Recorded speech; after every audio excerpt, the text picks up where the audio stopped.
Yung mga revelasyon na binubuksan sa atin ng Panginoon, nakakala mo nung araw nabasa mo na.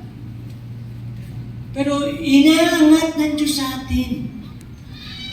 Inilulutang ng Diyos sa ibaba para makita natin. Ito bang inggit okay lang? Ito bang selfish ambition okay lang? No? Yung ambition hindi mo masama. Dali makasariling ambisyon.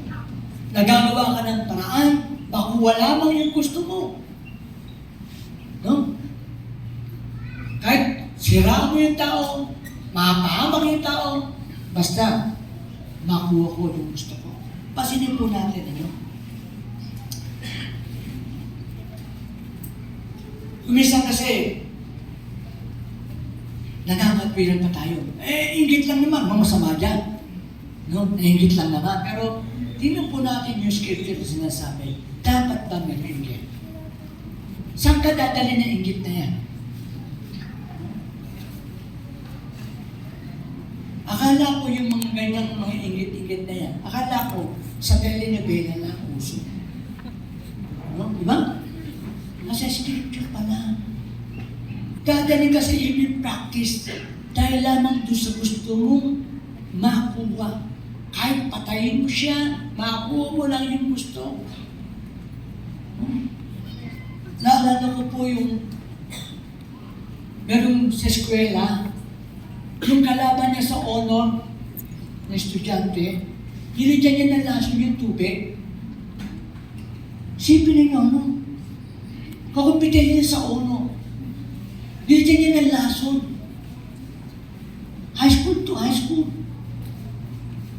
Ano nangyari ngayon? No? Honor ka ba ngayon? Sa kulungan, honor ka. Di ba? Di ba? Ang sarap-sarap ng laya, no?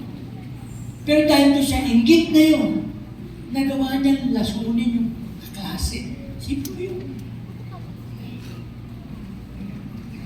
Saan galing yung wisdom na yun? Demonic.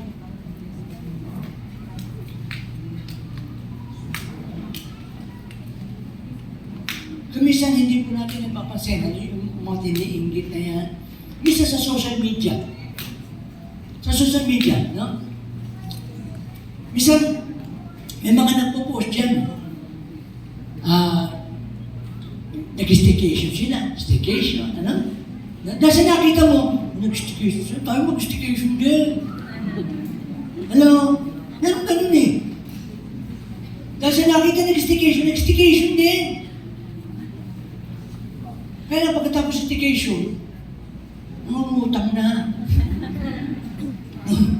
Hindi totoo. Meron akong ganun. No? Kasi ito yung minsan yung gusto mo lang itaas yung status mo. Gusto mo yung pakita, staycation din kami. Hindi po masama yan mga kapatid, hindi po masasabing masama.